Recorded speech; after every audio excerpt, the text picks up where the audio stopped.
Hi, this is Anthony Lighthall. Thank you for joining me today on this episode of From Dreams to Actions, where we talk about business goals, supporting positive energy, and following your dreams. On today's episode, we're going to talk about dress the way you want to be addressed. So let's dive into this really quick. It's basically about your overall image. How, a couple questions to kind of think to yourself. When you walk into a room, how do you want to be perceived? What do you think people are saying about you before you even speak? When you leave that room, what do you think people are having a conversation about? Are you a person that walks into a room and people automatically know that you mean business?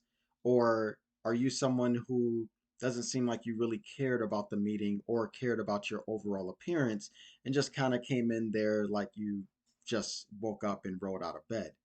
It's all about your image, everyone. And that's really important. And that's what I want to talk about today.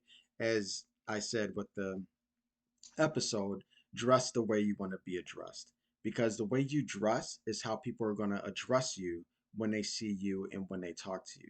So that's what I want to dive into today on this episode and surrounding this topic. So basically, why does your image matter? A couple things. As people say, first impressions are important. First impressions are very powerful and they're lasting. The first time someone meets you is that how you perceive yourself, how you carried yourself, they're always going to remember that. That person was a good person. You know what? I remember the first time I met Rick and he just gave great eye contact. He meant business. He gave a firm handshake. He had clear direction. They're always going to remember that. Yeah, there's things in between as time goes on, but they're always going to remember the first time that you met someone. Especially when you think about interviews. Hey, tell me about the first time you met, this person. Sometimes if there's interviews with other celebrities and they're like, hey, tell me the first time you met, this person, and they're talking about another celebrity, and they kind of tell this story. And if you think about it, if that first impression wasn't something that person enjoyed or liked, they probably wouldn't stay friends with them or stay in contact with them or have them part as their network or as an associate. So your first impression is very powerful and it's very long lasting. When it comes to meeting someone, for the first time, that's when, and both parties do this. You start to form opinions, about that person. Oh, I wonder how they're like, or maybe how they're presenting themselves, or how they speak. You can kind of tell where someone's from just with the slang or the accent that they have, or maybe how they dress. You can kind of tell, where they're from, or just kind of like their swag, their personality. So people start to kind of, make these impressions of you or perceive you in this type of sense, sometimes positive and sometimes negative. You just never know. It's all how you are presenting yourself to a person that you may be meeting for the first time. And it's not about being so superficial. It's not about being snooty or uppity or thinking you're better than someone. I think it's just a natural human instinct and just like a mind set that we have where we kind of have that interaction with people, and we're really trying to fill them out. We're really trying to figure out who they are, and again how they come across to us is helping us make these decisions and these interpretations of who they are as an individual as we continue to get to know them and just learn from their habits. So as an example, let's talk about a first date slash perhaps like a job interview and your overall appearance with that. So let's focus on a first date.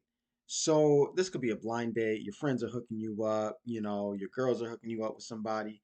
Um, this could be someone you met online and now you're just meeting them for the first time, or maybe there's this person that you know came up to you and you know you just really like how they came up to you and they asked you out on a date. So now this is the first date. It's just you and them connecting and you're really getting to know this person, and kind of take a step back and think about some first dates you had, or maybe if you're married, the person that you're married to, your significant other. What was your first date and what did you like about them? So take a step back and let's talk about the appearance part. You know, would you show up to a first date in a hoodie and sweatpants and house shoes? It's like a lot of times people wouldn't show up like that because you want to put your best foot forward and you want to look presentable, to that date, to that person that you probably asked out or that person that you said yes to, for this date. So a lot of times when people are on a first date, they're looking presentable, a nice button-down shirt, some nice you know, pants or, jeans ironed, nice shoes, you're looking good. I know that's more for the male, for the men attire, but ladies, for putting on a blouse, um, a nice presentable skirt, maybe some heels or some nice flats, earrings, some jewelry, some bedazzle, just something that make you to show your personality. So you're really putting your best foot forward, your first impression. And maybe this is how you dress all the time. You always are like top notch. You always just kind of have this type of swag about you. And so you want that person that you're um potentially going to continue dating, if that goes to the next level, to see this is who I am and this is how I dress and how I'm presentable. So just kind of think about that, first date, and you can kind of switch this over to an interview. A lot of times people are in suits and they're looking just very presentable and very pressed, with their shirts and things like that, and their hair is well maintained, etc. So, first date and first job appearance or first like a job interview, your first appearance is very important, and especially how you're dressing is very important as well. So your attire definitely sends a message to that other person that you are first meeting. And they can tell a lot about you just by how you're dressing before you even say hello, before they even get your middle name, and you all start really chatting and getting to knowing each other. Just how you present yourself can really, really kind of the stage on who you are. It's pretty much like a visual introduction. Um, it shows your confidence, your professionalism, and also just your self-respect for yourself. And people like to see that. The self-respect is leadership. It's confidence. And if you have self-respect for yourself, you're going to have self-respect for that person that you're going to be dating, or for that business when you're in front of, chairmen or chairwomen, and you're trying to develop a case for something, so they know that you're going to have respect for yourself and also respect for this business as well. So again, example of first date, first impression. How would you come to a first date, or how did you? And then that job interview, the job that you probably got or that you're still working at. How did you present yourself, and how did you prepare yourself and be professional in your attire in that way?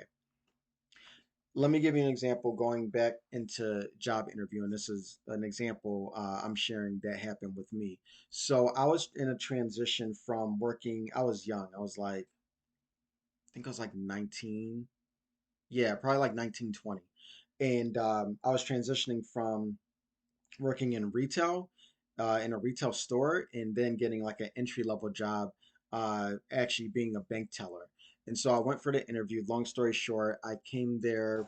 My attire was khaki pants, a polo shirt, I believe it was red, and some they weren't gym shoes. They were actual dress shoes. And I came to an interview like that to work at a bank. And at the end of the day, I got the job. But my coworker who I started working with, she, and I'll hide the names and everything, but she was like, "Hey, you almost didn't get this job." And we were just kind of like talking. I was getting to know her and stuff. I was like, "Why is that?" And she was like, "Well, because Jonathan wasn't going to hire you because of how you dressed. Like you came to the interview," and she remembers seeing me when I came to the interview. She was like, "You came to the interview in khakis and a polo shirt." And she was like, he almost wasn't going to interview you, but he kind of liked your personality and felt you could do the job, and now you're here. And that always stuck with me. And I was like, wow. And I'm happy she told me that, because she could have just like kept that to herself. Like, there's no reason to tell me that I got the job. But that always stuck with me. And from that point going forward, I always made sure, and still to this day, I always make sure to be very presentable. I like being top notch. I like looking very presentable and sharp, When I'm out, or especially in a work setting, or when I'm doing a presentation, I like to be clean and sharp. And I think that has something to do with it, when she mentioned that. And it goes back to the part of like dressing the part. I didn't dress as if you could trust me with your money and your transactions, and I could talk you through balancing your checkbook, back in the day when we were balancing through checkbooks and stuff. But um, I didn't dress that part. I didn't dress. I wasn't like thugged out, but I wasn't like presentable. Like you're dressing like you're going back to retail, not to this entry level job where we wear suits every day, and people are expecting to trust us with their money. And that it just stuck with me. And the thing is, I didn't know any better. I was young. I was coming from, retail, which was my first job. I didn't really know how to dress for that. I was like, oh, it's just like another job, and I was just trying to look for something. But I didn't know any better. And I almost didn't get the job because of just my attire, because it was transitioning now. It was more professionalism. But just wanted to kind of share that story in regards to a job at the young age of 19, 20 years old, and just that transition that I didn't know any better. But at the end of the day, my personality kind of got me the job. So continuing on here, I wanted to share some tips on just overall appearance. I know I've been talking about, you know, how to dress and things like that, and your first impression, nonverbal impression. But I want to talk about some other things too, just you as a whole, as a person, and grooming and being well manicured and things like that. So I want to get into that as well. So first thing is proper grooming. So this is like your appearance, your facial appearance, hair, nails, well maintained. If you're wearing open toe shoes, make sure your toes are done right, all of that, because it's all about your personal hygiene. And so, making sure your hair is well kept and cut and styled very well. It's essentially putting together, yourself as your own image. This is my image. This is how I wear my hair, and this is how I take care of myself, or I arch my eyebrows, whatever it is. As long as it looks very presentable and approachable as well. For people. So I'd say number one is proper grooming. Number two is just dressing presentable, as I've been teaching about and talking about on this episode, and just dressing for that occasion. And I think that's very important. I'm gonna get into this later on with dressing for the occasion, because it shows that you have respect, for yourself, but also for that person that probably put together this event, whatever that event is. So making sure that you're dressed presentable for that event or location, that you're going to. um and it's about dressing for success, whether it's at work or a social gathering, or any type of event. It's really dressing, for that part. And, I talked about using the example of dating. I want to bring that back again with dating. Let's say you're more in a inclusive relationship, and I feel when you go out together and you go out on a date with your significant other, your partner, you all should be complimenting each other. And what I mean by that is when you go out, depending on, of course, the event, you all need to be sharp, because if I'm getting accompanied by my date and going to an event, I want to make sure I'm looking presentable and making that person look good, and vice versa. So let me give an example with this. Let's break this down. Have you ever gone somewhere? Let's say you're at, I've seen this before. I was with a friend of mine who brought me to her company's Christmas party. And I looked at the dates of the other women that were there, and some of the guys, whether they were their friends, their dates, whatever, like the guy would be in like a polo shirt, probably with some Jordans on, and I'd say some nice jeans. And maybe that's just how he dresses. Maybe he doesn't have a suit. That's fine. But then the lady or whoever brought him was like well put together, hair done, had the glitz and glamour, had the nails done, earrings, um, necklace. She was just a nice dress, probably brought a dress specifically for the Christmas party. And I don't know, I just kind of look like it's not balanced. Like he's not complimenting how she looks. She's on this level and he's right here where they're not like eye to eye, if that makes sense. And again, this is not about, oh, well, I can't afford a button down shirt. I can't afford nice shoes and things like that. No, it's not about that. It's not about being snobby or thinking you're better than anyone, but you need to compliment your partner. You need to compliment who's bringing you to a certain event, and using that Christmas party is very good because now these are probably people he doesn't know, but of course these are her coworkers. So, like I said, re subconsciously make assumptions, or when you walk into a room, depending on how you're dressed or how you're presenting yourself, people start to talk. People start, they may want to get to know you more. They're probably thinking you're this way, and then they start talking to you and you're totally different than what they perceive because of your image, how you are um, presenting yourself. So again, I think that's really big, and I always try to do that, is compliment your partner when you're going out somewhere or even with friends. If you know that friend dresses sharp, hey, try your best to be on that level. You don't have to go out there and buy a new outfit and all this other stuff, but if you got some nice threads in your closet, bust them out, because you want to make sure that you all are in sync and you all are complimenting each other when it comes to being presentable, when it comes to your attire, when it comes to your dress. So I just wanted to share that example about the Christmas party. And and this could be, I'm picking on the dudes, but it's because I see that more with the guys, versus like the ladies that are look like they just woke up out of bed, and then the guy's like in a three-piece suit. It's very rare you see that. It's more like the guys just woke up, and then the ladies like really took their time to put themselves together for that, hour to 2 hours to get ready for this event. So guys, we got to step it up. So next one is good hygiene. So hygiene, I'm just going to talk about scents.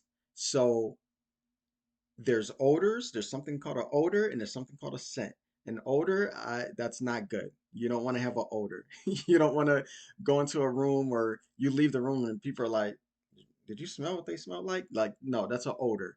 You want to have a scent. And I believe everyone needs to have some type of scent, like a signature scent. Oh, that's Cynthia. Yep, she's wearing that perfume. That's her perfume.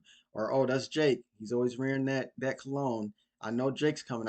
Jake's been here. He's been in this cubicle, hasn't he? Because he always has that scent. I know that cologne. That's Jake's cologne.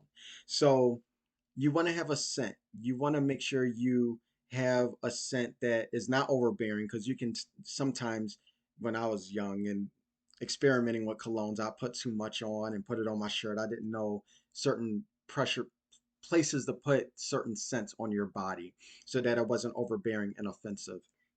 But you want to have a scent, some type of perfume, ladies, some type of cologne, fellas.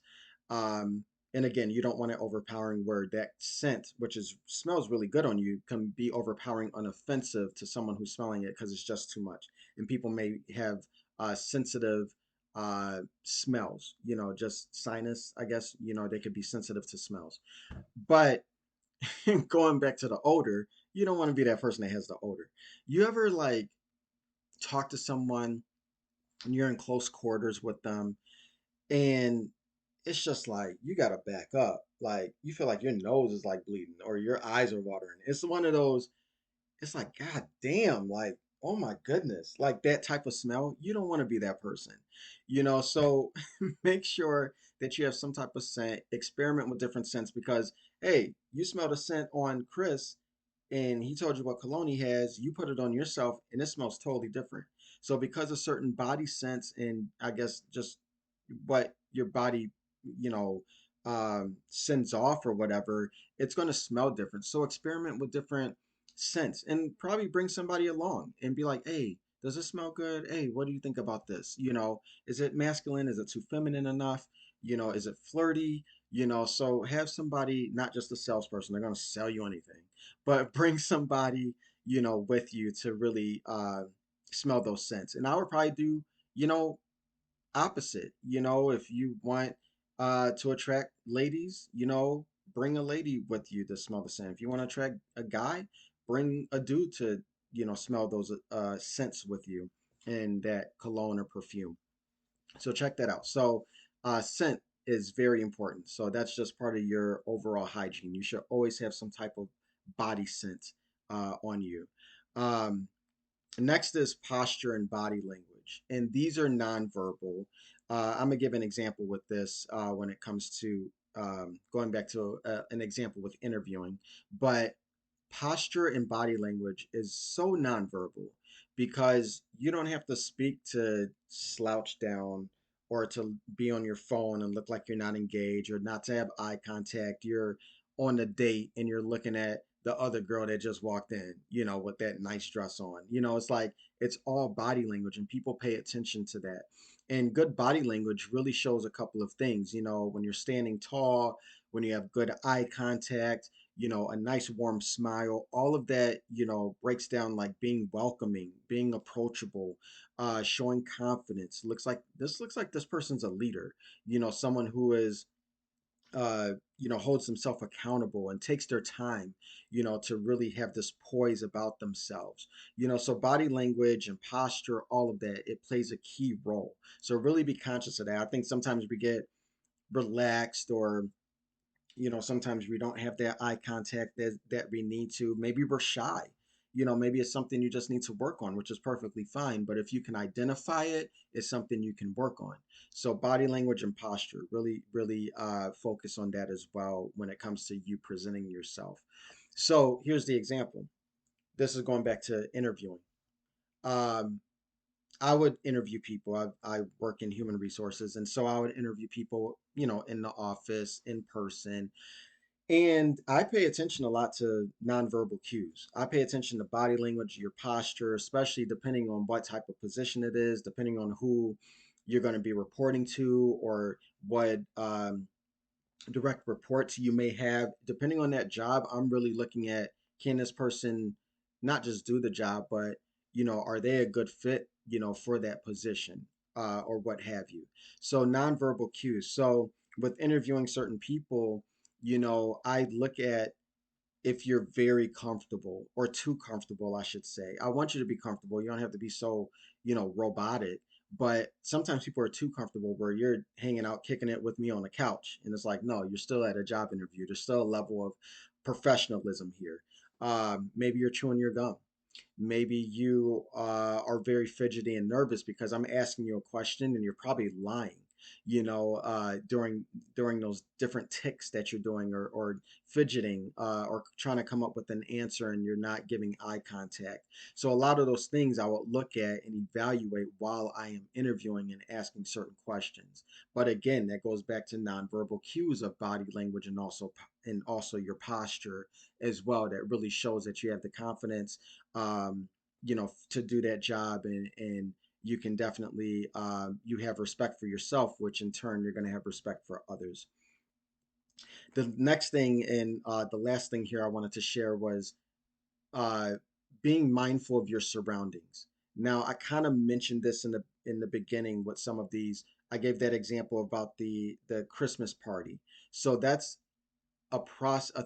Keep that in mind with being mindful of your surroundings. And I'm gonna share a couple of examples. So being mindful of your surroundings means understanding the context of where you're going, or like the theme of where you're going to, or like the location.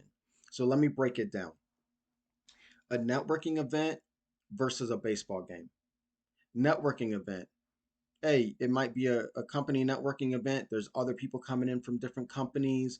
Or maybe it's just an open networking event with professionals. You're rubbing shoulders with certain people. This person's a CFO. This person's an account manager. This person, works in HR. This person is in IT and cybersecurity on all different levels. So it's more of a professional type of event. So there's a certain level of professionalism and a level of how you're going to present yourself to people that you're just meeting. And you don't know who's in the room from large to small. So, just keeping it professional. The baseball game, hey, you might be with some coworkers, there's beer, you all are real relaxed, got your hat turned back, you're cheering for your team, you're yelling, It's a fun atmosphere, but it's a different type of surrounding. It's a different type of location that you're at. So you have to have that type of mindset. Another example, workplace versus a bar.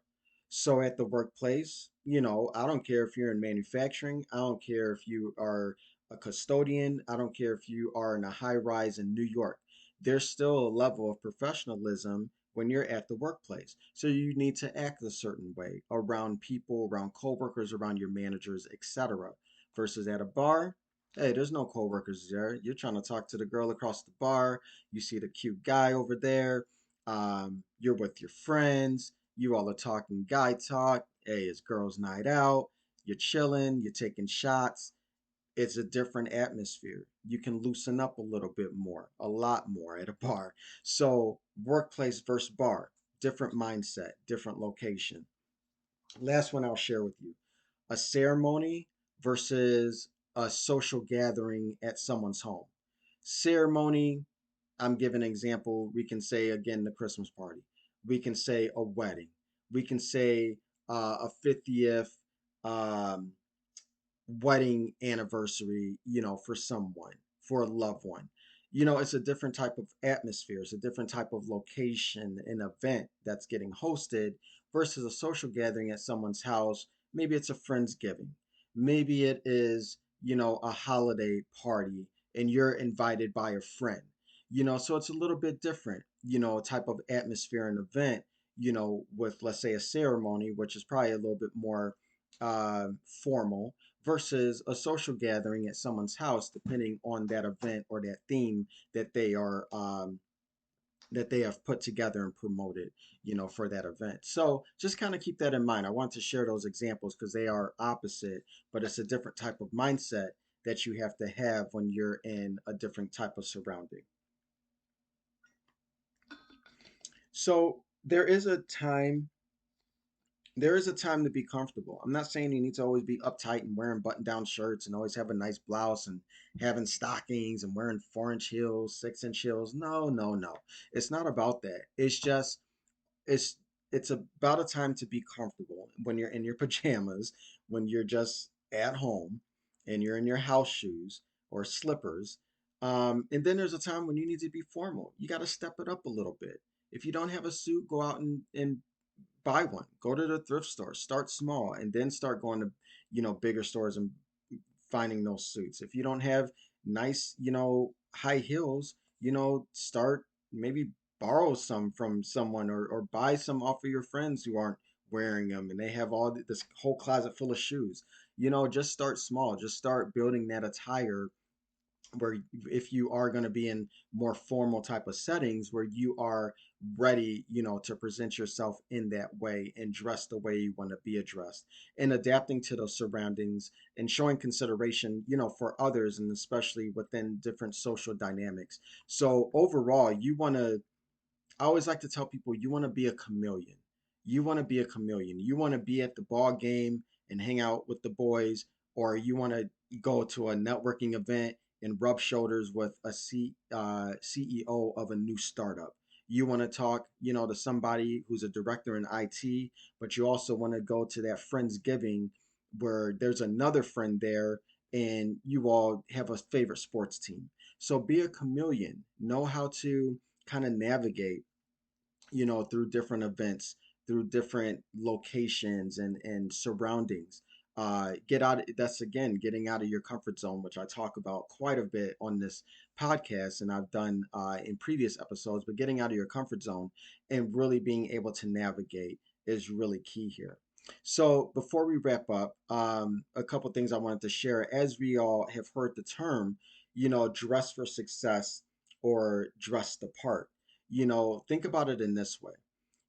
How would someone react to you in a casual, uh, not a casual setting, but casual clothing, hoodie, sweatpants, you know, uh, wearing some Air Jordans with a baseball cap, versus you're in a three-piece suit or you're in uh, a really nice dress, with some nice heels. There's going to be a different type of conversation that someone's going to talk to you about. or that you're going to approach someone about if you see them dressing in a different type of attire. Me personally, when you see me, the first thing you're not going to say is, "Oh, I want to talk to Anthony about the gossip that I heard last week," or who has the best rap verse or rap beef. No, no, no. I want you to come to me where you're talking about stocks. We're talking about investments. We're talking about your financial portfolio. I'm talking about a business that I'm building. I want to know what context you have because I'm having a pain point in something that I'm trying to build, or maybe there's a weakness that you have and I can share some resources or connect you within my network. I want you to approach me because I'm dressing the way I want to be addressed. And that's in a professional manner, that's in a formal manner, and that's in a manner where I'm not going to be uptight with a stick up my ass. No, we're going to be talking about some rap beef.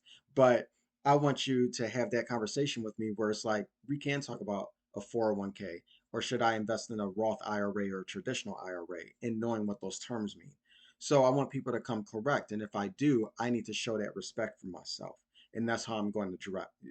That's how I'm going to present myself, and that's how my attire is going to accompany me in my personality as well. So let's conclude this really quick. Think of your image as how you want to convey people on how they should perceive you. How do you want to convey yourself at when you step out of the home? Maybe when you're going to a grocery store, maybe when you're going to an event, maybe when you're going to class. How do you want people to know who you are and how you are? And really confronting those societal standards or maybe those stereotypes. You want to break some of those stereotypes. So really just kind of be mindful of that. Be mindful of this message and how you want to perceive yourself out there in the world, and always remember that someone's watching you. No matter your race, your religion, your whatever community you're part of, you're representing that community, and that community is watching you, and they are in a way expecting you to kind of pave that way or to represent them in a certain way where it's not always about stereotypes. Yeah, there are stereotypes out there and some of them are true, but you want to perceive yourself in a nice light, in a good shine. And so always remember that someone's watching you, and always remember that you are representing your community and representing them, or you should want to represent that community and represent them in a positive light. Um, so again, keep shaping the world, keep shaping your image one step at a time.